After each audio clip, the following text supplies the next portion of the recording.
Hello everyone, welcome to another awesome day. Today is Wednesday, 1 o'clock Pacific time. I'm Richard Carlton, creator of fmtraining.tv, where we get everyone together and we provide live FileMaker platform training, helping you become a better FileMaker developer, helping you solve your customers' problems, making faster solutions that are more awesome.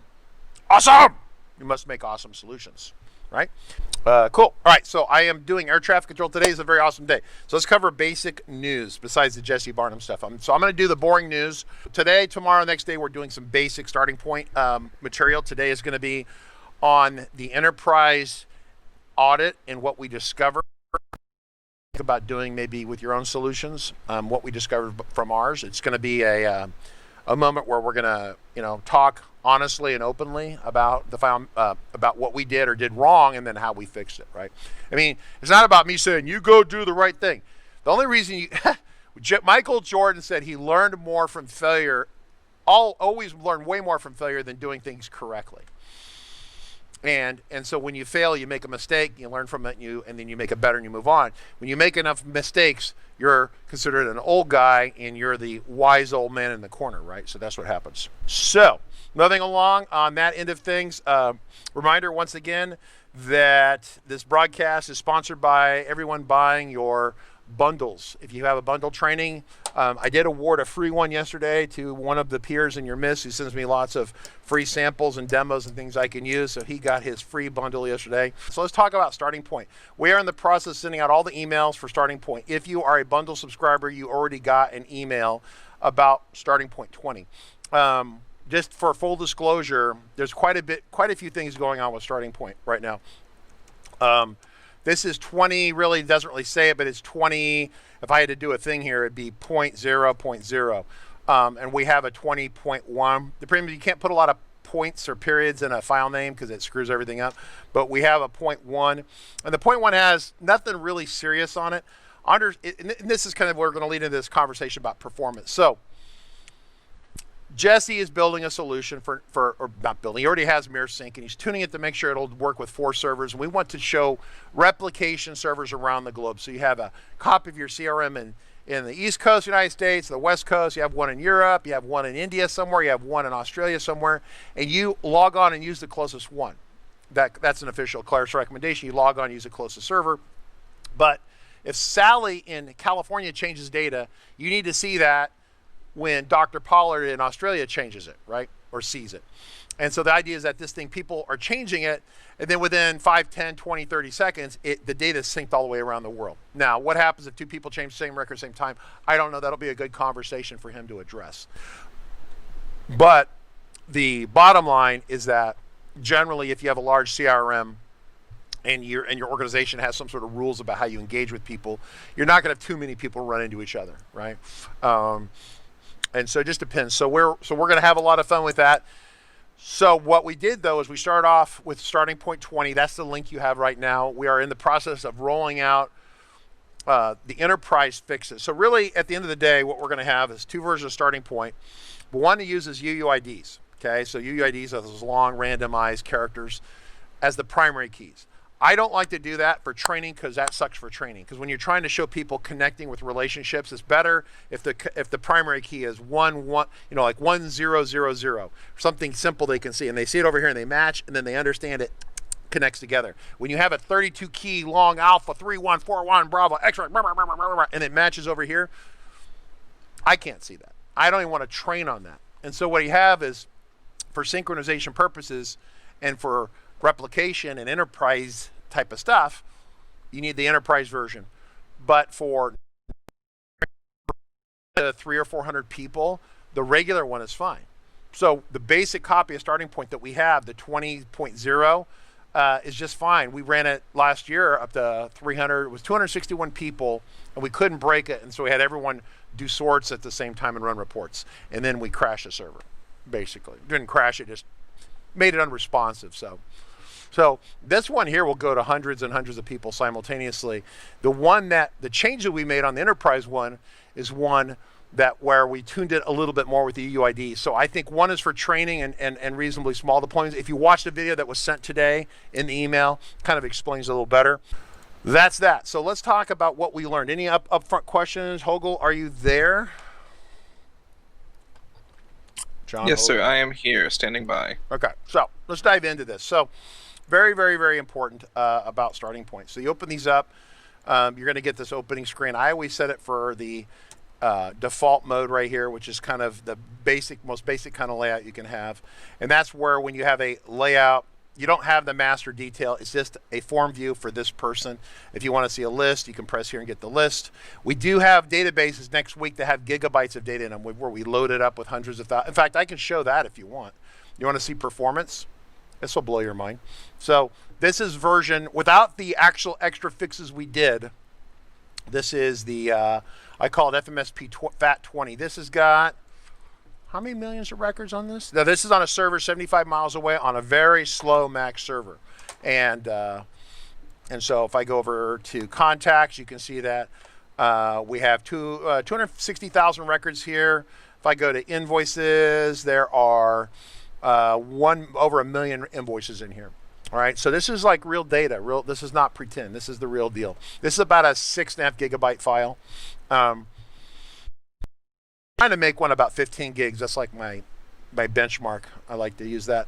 If I go to define fields, file, manage, database, and you go to tables over here, you'll get your table.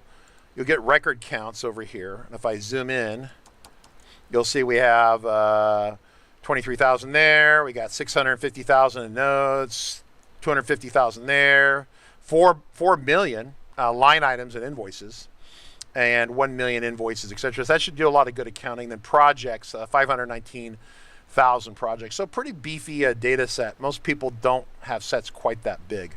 So let me take the gum out. I'm doing on gum. I shouldn't be doing that. So a very important thing that goes on. And it's something that Jesse discovered I did not know about, right? Because I do a lot of managing, I do a lot of training. I don't supervise every little thing that every engineer does. And so we did something over the last couple of years that was not super performance great in starting point. Now, once again, it worked. It still worked so well and was so efficient that it did 250,000 records. But what we had is that if you go to the structure of the file and we go to define field definitions, you're going to see that we have this preferences record down here. So we always talk about preferences records, right? And so there's one record, right? And so if you have system-wide preferences, you can write them in there and save them in there, and everyone shares them. Now, the way FileMaker works is really important. Really important. I don't have a diagram for this. This is the benefit if you're watching this animated with the video where the animated guys animate this. I'm going to wave my hands. If everyone, say all of you, so I've got a bunch of people on Discord, Campera, Dave, Gudidi, John, Ken, Mike, Nathan, and the list keeps going, okay? TK, Top Cat, welcome all you folks. So say all of you are logged in over here. So let me just do this. I'm going to draw this diagram here, okay? Actually, let me just do this. I'm going to just wave my fingers over here. Let me do this. Let me go over here to the, did I lose it? Yeah, so here's this group of people right here. Okay, this is the group of people. Okay, I'm just going to take a screenshot of this right now because I don't want to break it by accident. Okay, so that way it'll make it a little bit more real for everyone. Okay, that's what I want to do. I want it to be real. Here we go. All right, here we go. Okay, so this is, say these are your users. This could be 1,000 users. Let's just say this is the users for right now. Okay. So if we are if all these people are logged in, okay, to a CRM, say we're sharing a copy, they log in this file right here. And they're all on this record right here, right? How many people can, the contacts record, this is Ryan Alvarez. We're doing a little adjudication right here, right, with our photo right here. The question is how many people can edit the record at one time? One. How many people can see it? Unlimited. All the people here. So all these people over here could be logged in and seeing this, okay? Now, if I change the record right here, right? So I change the record. Now I'm the one editing it. Pretend they're logged in on their screens, okay? What happens? Well, they don't see anything until I commit or save. I'm gonna make this a little bit wider because I'm waving my hands around very vigorously. When I click out, it saves it to the server, and then if they're on this record, it's going to push an update to them. It's going to push an update to them, okay? And so what is a update push? It's all the data in that record on that table, except no unstored calcs, no summaries, and no containers. The summaries and calcs will be calculated if needed, and the containers will be sent to you if you happen to have them on screen. So if I am on screen right here and they don't have the container here, or they did have the container, then they would get the container updated as well, okay? So you're like, okay, but most people, you wouldn't have hundreds of people on the same record, except in one spot, and that is the preference record. And the preference record drives our menu here, right? And so what we had is Jesse gets a copy of Starting Point, goes, yeah, it's really efficient, does really good. It's got a couple non-optimized issues. And I go, well, what? Like, let me know. Like, he goes, well, do you want to fix them? I said, of course I want to fix them. It's like, it's literally, I have more than $1 million personal dollars invested in this piece of software, literally over the last 10 years. Yeah, so why am I broke and drive a Toyota? Because all the money went into here. So, so what happens is he goes, well, the preference record is being changed all the time. And I go, and I started working this through my head. And I'm like, well, if it changes, then everyone who has the record, or it's immediately being displayed on screen somehow, is going to get an update. He goes, yeah. And I go, okay. I said, but that's not horrible. And once again, in the back of my mind, I know that we ran it to 260 people last year, and we really couldn't break it until we tried to. So I know it scales pretty good. It scales more than most files. And I go, so he goes, but you have two things in there that are problematic. You have one thing that's not really problematic, it's just kind of stupid. We have a container with the QuickBooks plugin in it. And I'm going, well, and I'm sitting there talking to Jesse. So you got two top certified guys here going back and forth. And I go, well, the container won't push unless someone's already playing with the container somehow. He goes, correct. But you also have these other fields in here, right? And they're still going to be in here right now. If I go to preferences and I go to calendar, okay, and there is the view calendar code, right? So if I press this button, am I still in the calendar right now? Am I in the preferences right here in 401? I don't know if you can't see my screen, but if I'm on layout L401, let me go to layout. You're in the calendar record, not the preferences record. Okay, so here's what happens, is that all this data is in a different preference record. And I'm like, okay, but the calendar code is in a different preference record. But when I built the calendar system, I know some of you have very destructive tendencies, right? And so what we did is I knew you get in here and you start going like, oh yeah, the calendar's really great, but I'm going to change it because I'm a Java expert. And you're going to start coding and coding and coding. And I don't like that line of code. Delete that code. And then you're going to go over here and you're going to go get rid of the window. And you'll go back into the system and you'll say, display the calendar. And the calendar goes, broke, okay? And so I said, because 30 years of doing this, and a lot of you have been around that long, you know what I'm talking about. You're like, you need some sort of, and so instead of getting a tech support phone call, you press a restoration button, okay? And so it restores the code. Where does it restore the code from? We hid the code in the preferences record. So in case you deleted that record in that other system, you can run the restore code button. It says, hey, you sure you're going to restore the code? And what it does, it takes a backup copy of all that JavaScript. It's like hundreds of lines, right? That's why it's spinning up there. And it restores it, and now it works again. So, but here's the problem. It was really brilliant, really smart, except that I had now this text field in preferences that was really fat, like a megabyte of fatness. And so every time that people would log in, they would tweak one little value in the preferences as they're logging in, checking stuff. You run the startup script, right? It tweaks the preference record. That will trigger updates out to other people pretty frequently, like all the time. And it would definitely trigger updates. Every time someone would log in, it would trigger a sync between the servers around the world. And pushing that record across the network, across the servers around the world, was 90 seconds every time. And I go, that's horrible. And so what I realized, that we had packed away this giant text field into a record that was getting pushed out all the time. So what we did in the new 01 version, and once again, this doesn't matter for you. Everyone's going to be like, I've got to have that version. No, you don't. Not unless you're going to do crazy enterprise stuff. But the idea is that we created another preference record called prefs. What do we call it, Hogel? Pref something? What do we call it? It's preference indicators. Indicators. And then where are you putting the calendar backup at? Did you move that? Where did that go? Yeah, it now lives in the HTML calendar code. Okay. There's a script that backs it up from a separate file, actually.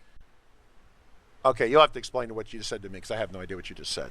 There is no authorized separate file, so I have no idea what you're talking about. So, if you built a new feature without my approval, see, I'm the product manager, but you're the chief engineer. Product manager should know what's in the product. So, the point is that to take this preferences, one, not touch it so often in the startup script, so every time someone starts, it doesn't change it. One, two, remove that big text field out of there into an area where almost no one ever sees it because they don't need it.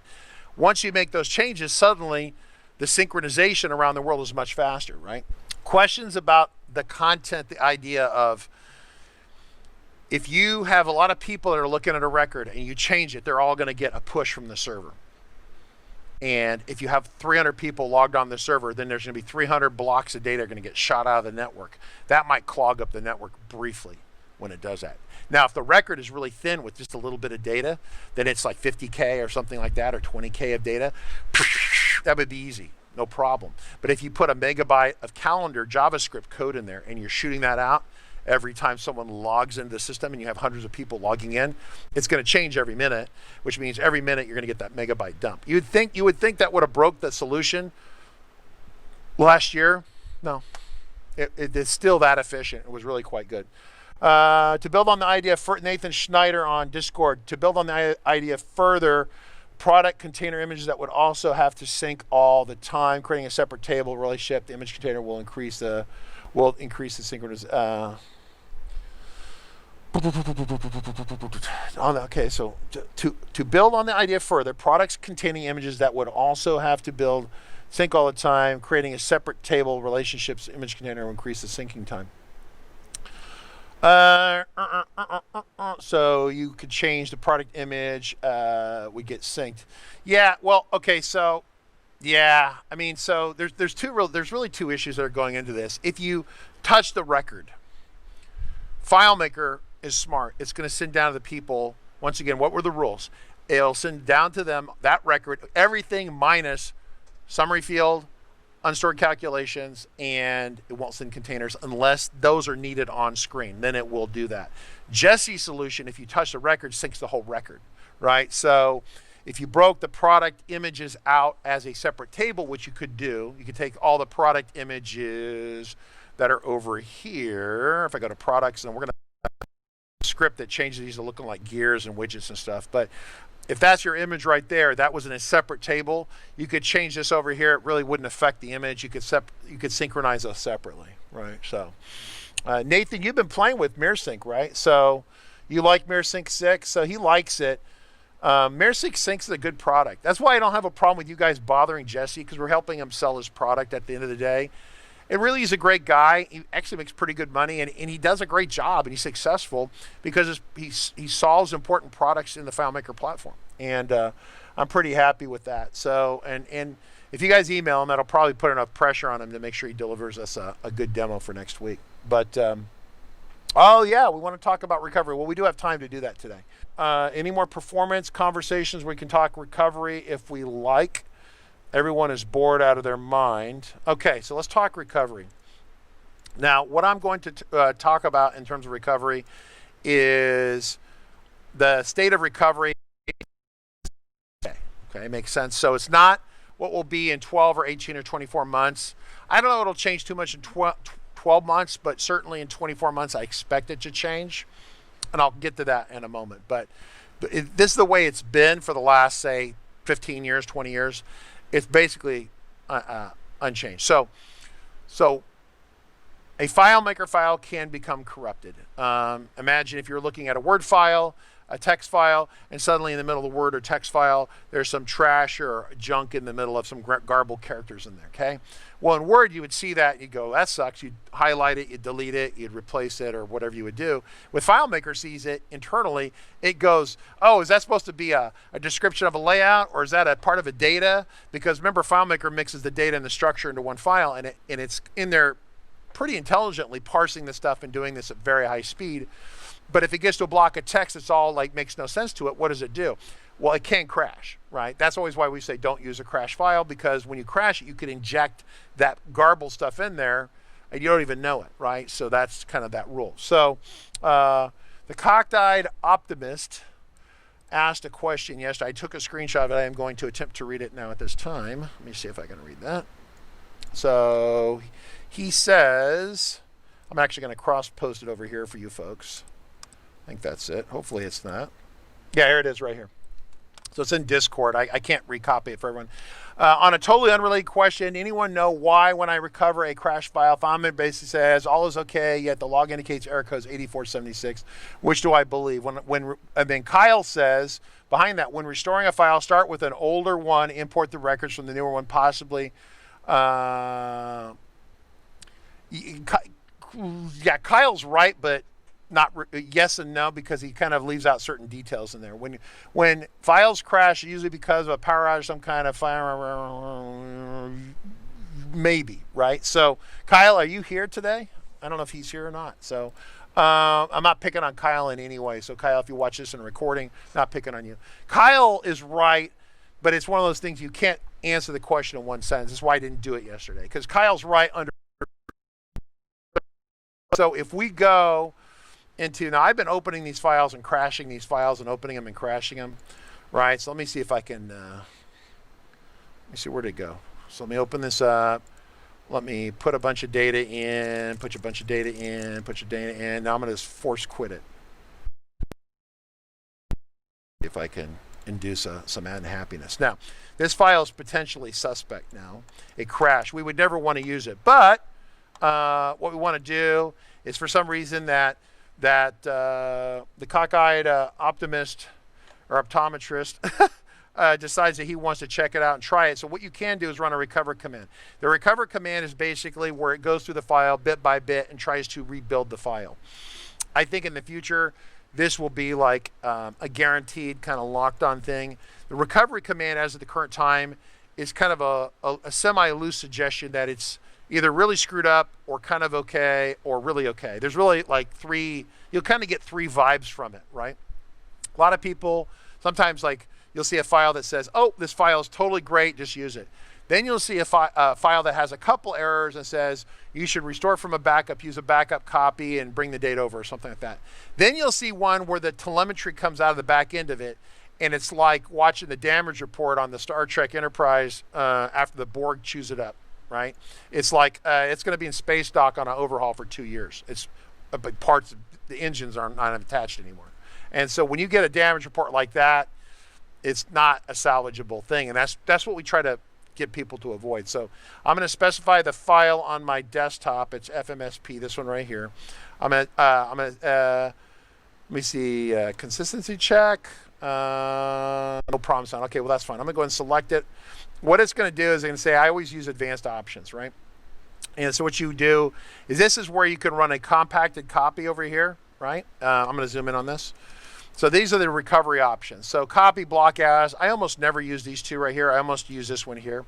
And I let these default settings stay in here. And what it's going to do, it's going to save the recovery. It's going to put the recovered on my desktop. I'm going to have it go ahead and run. And it's running, and it's doing this analysis. And the file is 20, 30, 50 megabytes. And I've got those extra dots in here, but it's a Mac, so it'll mostly handle it. Okay. Let me see. Questions. And so I don't have a specific answer for error. If one of you folks want to look up error 8476, recovery error 8476. So this is one of the three real possible things you can see. I crashed a file, yet the file, and me force quitting it, no damage was done to the file. The file could not be detected as being crashed, okay? My general impression is that normally you'd get some sort of funky data in here. Certainly if you were on the server with 20 different people and it crashed, then you get something funky here. So what you could do is when you run the recover, it creates a log file. So here's the recovery log file right here. Now here's the rub with the log file, okay? I'm going to move it over here. Boy, I tell you. Whoa, is that the same? The recovered file should not be used going forward. Did I miss what it said? Oh, problems were detected. I'm sorry. I thought it said problems were not detected. I'm sorry. My bad on that. Problems were detected. Please review log file and see what it is. Okay, 3. Okay, so this is really common. Right here is what you see is really common. I thought it said there was nothing wrong with the file, okay? I apologize. I'm having a caffeine moment here. So there are 3 items that are screwed up. Now, here's the thing. You can ignore this, but if this file is super critical, you might want to go hunt down those 3 things and remediate them, assuming you don't have a backup. So once again, we're back up. You don't have a backup. There is no backup. So you might want to remediate these issues, okay? Now, the way this log entry works is that it goes through a big, long-ass pile of stuff, and what you need to do is get out a good text editor and dig through this. But somewhere in here are going to be three items that are bested or broke. Now, there's a lot of things where it'll readjust counts and do things like that, but what you're going to be looking for are those 3 issues. They're in here. The issue will appear right below the affected item. So if it says this field is funky, damaged, unexpectedly has a problem, it'll say analyzing field in this table, and then right below it, it'll give you your error message. So when you see the error message, it applies the item right above it, okay? It doesn't say that anywhere. That's what it is, okay?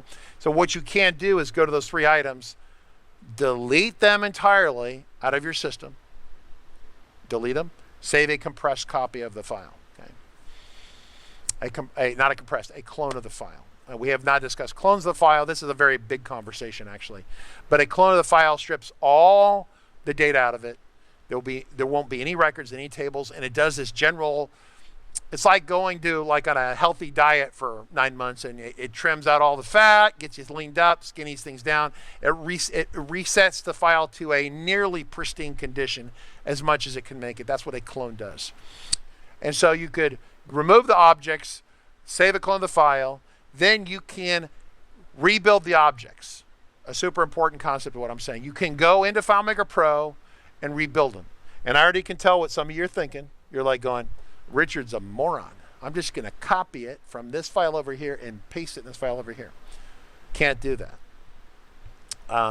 Unless you can copy those objects in a perfectly pristine state from somewhere else.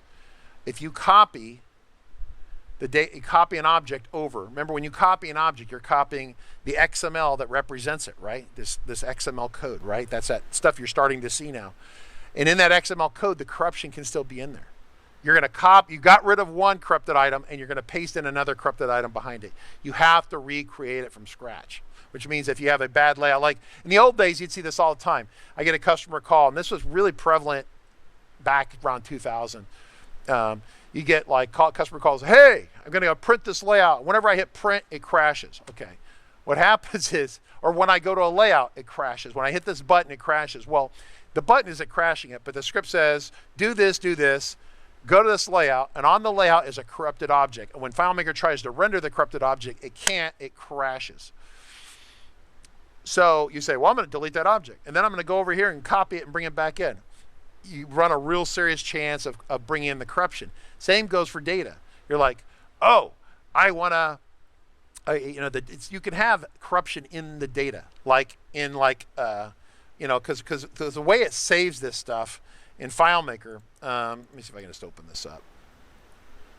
So when I have this screen right here, there's this block of text right here. Let's just say it's Ryan, okay? And then all this other stuff around here, the field. Remember if you've seen CSS or HTML, imagine this being driven with CSS and HTML, which it kind of is, right? And then you have that one little block that says Ryan, but what if in that little data block, there's a bunch of, I've seen invisible periods, invisible spaces that you can't see, but there's spaces in the code. I've seen PHP crash and stuff like that. You can have literally invisible characters in here you can't see. You can't see them, they are there. And the only way you can see it is if you dump the data out in text, you could potentially see it. So that's one example of a corruption you could see. So if you say, well, I clone the file, I clean the file, now I'm going to import my data back over. When it goes to grab the data from Ryan in here and import it back over, it's going to grab Ryan along with all the other little corrupted bits that are in that field with it. So you're going to import the corrupted stuff. So how do you clean it? You have to actually do an export. This is very painful. You have to do an export out of every table as a tab or comma file or whatever you want to do. Those are the 2 most common ones. but you don't export it as a FileMaker because that can include the corruption, right? And so tab or comma separated file, right? Very important. You dump that out. That will force the corruption to be visible, 1, and 2, to be stuffed into a section with a comma. So it no longer is it weird. It just makes the corruption render as text. And so then when you import, and you're like, who did that? No one did it. Okay, well, that was the corruption that got re-imported. So you have to dump it out as text. It forces it to, one way or another, render that corruption, right? Either removes it or sticks it in that little section, which is fine because once it's in there visible, you can deal with it, right? So you have to create a clone and then import the CSV or text files. That's how you clean this up. It's a real pain in the ass. That's why, so this is why the road to hell. We talked about this the other day. I'll get to Nathan in 1 second. The road to hell with FileMaker Server, we talked about this, right? Is that I have a FileMaker server. We back it up once a day. Okay, so it backs up at 6 o'clock after everyone goes home in the evening, right? So at 5 o'clock it crashes. So you've lost all the data from that day back to 6 o'clock day. You lose a whole day's worth of data, right? And you're like, oh, but you don't catch it till the next morning. So it's 9 a.m. You come in. Oh, the server's down. We got 50 people can't do their job. Oh, they're going in circles. They're having coffee. They're wandering around the building. They've lost their minds. And you're like, and the boss is like, right up your to get it running again. Go, go, go. Get it going. What are you waiting? You're costing me money. You want your job? You're going to get fired. Do your job. Do it faster. Make the server go. Go, go, go, go, go. But most people actually want to have a job, want to make a check, want to pay the bills. And as a result of that, you're going to feel the pressure to get it running. The problem is that you need to restore the backup, but you don't have a good backup to use. And so you're going to be pressured to use the file as it is. And you say to yourself, oh, no, I'm going to make a clone and I'm going to do this data movement. I'm going to clean it so it's all happy. Clean up a file could take all day if you could get it done in 1 day. So you could lose data and be down for a day and then bring it back up. So then the pressure's on like, well, if I restart it and I do it this one, if I reuse a crash file just this one time, no one will ever know. Maybe they'll never know. But you know in the back of your head, it's like a little ticking time bomb in there. Maybe. Is it a bomb or is it not a bomb? If you keep doing this every day, I have a customer who was in Louisiana, and we love you if you're here, but we actually have a contract with them that says, you're responsible for your server, you're responsible for the backups, you're responsible to restore from the backups and make sure things backed up because they refuse to do it.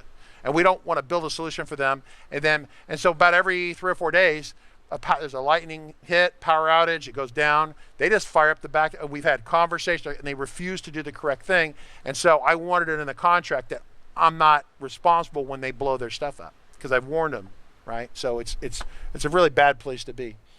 Okay, Nathan says it would be prudent to also recommend running a DDR before deleting the problem, so when you really mess up your file. Yeah, so, boy, we ought to do a broadcast. I need to see if I can get Nick Orr over here. You guys want to have a session with Nick Orr? Nick Orr, Goya? Have him come in and do a walkthrough on base elements with us? Because he can do a lot better than I can. I've been playing with base elements. I've been running, what was I running on base elements on? Was I doing it over here? Was I doing base elements in here? Oh, I was over here playing with base elements. I think it's still 18. I just didn't start a fresh copy. So I was doing an analysis of, what was I doing my analysis of? Oh, the Go 19 train tool, which I think is just about done. And I was getting rid of some items I didn't need. So you do this DDR. So you open your FileMaker file and you say Tools, and then you go to Database Design Report. Okay, Database Design Report. Okay, do not mess unless you're like a super ninja. Save copies XML. This renders the whole file out as code. This is the brand new kind of beta feature. I can just do that for anyone if they want to see it. I'll just do that. Okay, that's fine. Keep going. Why is it being stupid? Or is it? It wants me to. It wanted me to identify it. That's fine. Okay, it's exporting all the code as XML. Let's give it a second. But the DDR, you go up under Tools, down to a Database Design Report, and you export out as an XML, and then or an HTML file, but it gives you kind of important specifications as to what your file does and how it works and what's connected to it, right? This feature right here, has nothing to do yet with any other product. This is a brand new thing in 19. It in my opinion, barely works, and we're still trying to run. It's like the add-on toolkit stuff is based upon this XML stuff. So remember the whole add-ons, no documentation, Christian's kind of winging it, all that conversation. That's kind of part of that world. It's really important part of the world, but that's part of the world. All right, so here is your FileMaker. This is now this is when I said 12 to 18 to 24 months, it'll change. So if you look at this is starting point that's ripped out, okay? And what's really interesting about this is that you could actually change this code and then recompile it, right? It's kind of an area, I haven't played with it yet. But the idea is that if you were in here and you're looking at this XML and suddenly right in here, you saw, you saw a bunch of crap in here, right? And you're like, what the hell is that? You would know that that's corruption. It doesn't belong in there. And so you could actually have third-party tools that could hunt for that and remove it. So the possibility is with this new technology that corruption becomes kind of a thing of the past because they've serialized the code, which means they've rendered it out. They've never been able to render out an entire FileMaker structure precisely. See, this is the important thing, is that if I go over here, you say, well, it's already had XML for all these years, and that's how base elements works, okay? That is not entirely a true statement, right? When you go to database design report and you say XML right here, and I say, let's take a look at starting point right here, and I do this XML. This XML is what they've had for years. It's a loose, I'll say the word loose approximation of what's in your file, okay? It's like if I said, Nathan Schneider is a nice FileMaker guy in Canada, and he's pretty smart, and he shows up a lot, and I think he's got brown hair and a little shorter than me. Okay, if that's my, now you give that to someone and say, okay, go build a replicator that replicate that description, okay? Does that description tell you really about Nathan Schneider and his DNA and his genes and everything else like that? That was a loose description of Nathan Schneider. This is a loose description. It tells you what script commands are in a script. It tells you that there are objects on a layout. It might even tell you where the object might be located, but it won't tell you about the styling of the object. It doesn't give you enough detail to reproduce everything. Additionally, it doesn't, that's the idea. It doesn't have the precision, clarity that you need to reproduce the file. That other export that we have, this brand new beta one right here, is the one that has the, it's like a precision guided bomb. It goes right through the window and kills the bad guys, right? If you're out killing terrorists, right? Maybe you don't like that, that's fine, whatever, but if you want to do that, you don't want to just carpet bomb the entire side of the town and kill a bunch of innocent people. You want to precisely do it, precision. You have to have exactly down to the inch. And so this is a very loose. This is like shooting the bomb off in western part of Montreal, loosely, right? Did it hit terrorists? Don't know. They might or may not have been there. It was just kind of a loose approximation.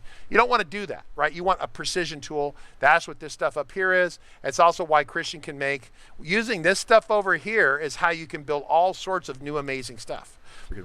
So the idea is that you could take this code, once again, if we get a tool that does this like base elements, and you could say, well, this is the new part of starting point that Richard just put in, or he hacked it the other day. Or maybe Nathan Schneider goes into the business of called starting point widgets, and he makes and he sells these widgets. And if you add this block of code right here to your solution, it will give it this new amazing thing, right? So grabbing that block of code, injecting into the file.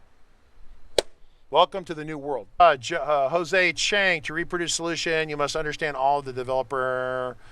Yeah, well, that's, if you're going to reproduce a solution, but if you have a copy of starting point and it's unlocked, you can get all this code out of here and muck around with it, right? I'm just not, to me, it's still kind of, my idea of working in FileMaker and doing stuff is not to sit and try to tear, because this file is really big.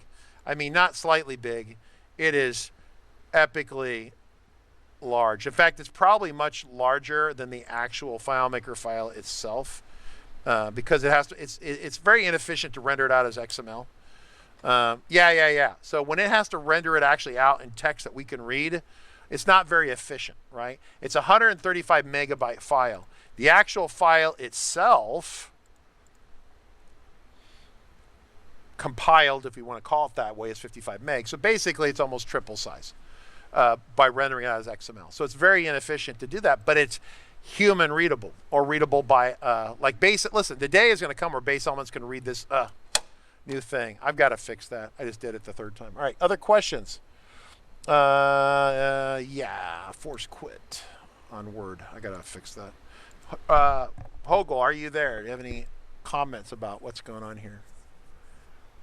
No, I think that the backup conversation is a really good one to have, but like you said, it's going to be difficult to cover in a short amount of time to determine whether or not you can actually, to walk through all the steps of completely restoring or backing up a file, dealing with corruption, and whether it's a corrupted object or a corrupted cache, or whether or not you actually need to rebuild your file and all that kind of stuff. There's a whole lot of stuff that goes into that. One of the things I would do is I would save a clone of the file, which gets rid of all the records. So let's go ahead and do that. So if I did this right here. It's a very useful exercise. If I say save a copy as a clone, which does that special, it strips no records, but it's a very healthy, like if I injected a bunch of vitamins up the ass of the file. I mean, it's like here, right? Here's some vitamins. You're in the hospital. We're checking all the medical, resetting all your, like restoring you. Right, so here's the clone, right? So we build the clone. It's right here this is really the clone. Let's see, L-O-N-E, okay?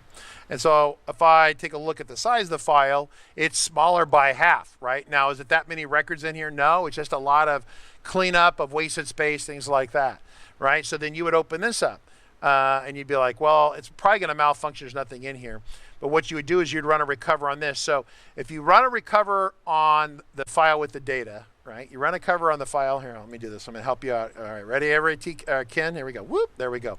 All right, so if you run a recover with the file, it's weirding me out to see me over here, with the data in it, and you have errors, then make a clone, and then recover the clone and see what happens. And if no errors come back, one, the errors were in the data, and the cloning process of resetting the file. Like there's that hidden record, we talked about this in past live streams, where there's a hidden primary key for every record. It's called rec ID, right? Record ID. It's a hidden thing. When you do a clone, it dumps all the records and it resets all those record IDs to 0, right? And so when you start adding new records, the first one is number 1, number 2, number 3, right? So, so then you'd run a recover on this and see if the problem is resolved, right? So it's a very useful tool to be able to do that. Once again, you'll get into this if you make bad choices. So this is like me sending Hogel to rehab, Alcoholics Anonymous rehab, John, because you've been drinking too much. It'd be better if you never got down that road in the first place. Then you don't have to go through the corruption rehab effort, right? If you actually always restore from the backup and make good choices. But humans are fundamentally kind of self-destructive a lot, and a lot of times it's the path of least resistance, and sometimes just restarting the server with a crashed database is the path of least resistance. So, questions. So that's a tip. So check the recovery. Then if you still have problems, do a clone and do the recovery and see what happens, right? And recover the clone and see how many problems you still have. The idea is to kind of remediate the problems. This is base elements right here. I love this tool. So I jumped into this file. It shows that I have 4,700 calculations and 2 errors somewhere, and there's all these warnings over here. The ones that I was looking for the other day were, if I go to scripts, I have these unreferenced. These use mean they're unreferenced. So I have this script right here called open URL. I could click on it, and it's going to give me these are actually the lines of code in here, and it's doing this whatever open file thing right here. No, I have a script. It's not being used anywhere else, so we can get rid of it. Probably. Once again, depends if you're doing the dynamic naming of things or you're behaving yourself. Some of you know what I'm talking about. If you don't know what I'm talking about, it's probably not a problem.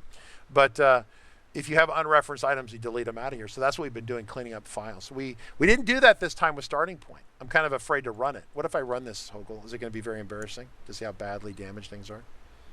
Probably not.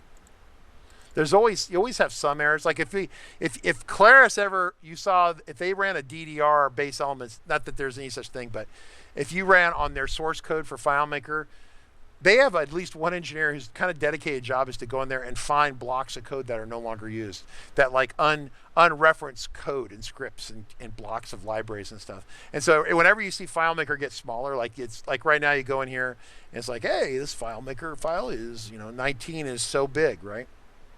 Here it is, it's right here, it's 300 and whatever. At one point this was up to 400 or 500, and they haven't really got rid of any features. What they did is they had the guy who was getting rid of the code, he verifies it's not being used, and he literally deletes it, right? It's removed out of the compile. But like I said, I use base elements for very limited things. For example, if you were going to remove an item or something out of here and you wanted to know really what it touched, you could go to a specific field and find out what was referencing it. It's kind of a useful exercise. Let me see here. This here. Do I have it? There we go. So like I said, if I was over here, I go to this, let me go here. And I go to, let me zoom in a little bit. So let's say I go, so this is base elements on this training tool. I'm scrolling down here. I would go to like, let's do layouts, tables, let's do a field. Let's say like say if I go to a field over here, like images, right? And then it says, well, it's referenced by one item. So I go click on that. It's referenced by this layout right here. So it's on that layout. But if you had a field that would say, or another object, it could give you a readout of all the area it's touched. Oh, it's on this script. It's on this script. It's on this thing. Hogel just did that the other day, yesterday, because we were fixing the enterprise thing. We fixed a startup script and it broke, what, 12 references or 14 references somewhere, right? 14, yes, sir. And so you had a breakout of 14 items on here that you had to go and fix, right? Yes, sir. See, we eat our own dog food here, right? When we recommend something, it's not because we're selling it, it's because we eat it ourselves. So, not to say that base elements is dog food. Awesome. All right, everyone, thank you. See you tomorrow.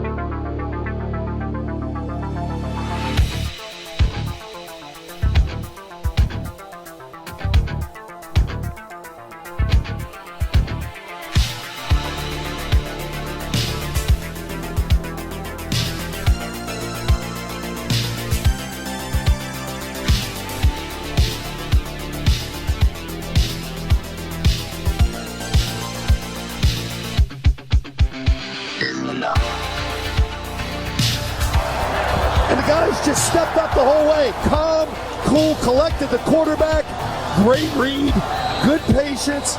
More importantly, great job up front, protecting this quarterback to give you a chance. And that's all you can ask for. Try to rally down 10. 9:25 to go here in the fourth. Short motion by Amendola from the left. Brady takes the shotgun snap, stands in, throws it left for Amendola, reaches up and snacks a high throw and lands inside the 10, rolling to the 9. Ball slightly behind him, but Danny makes the grab.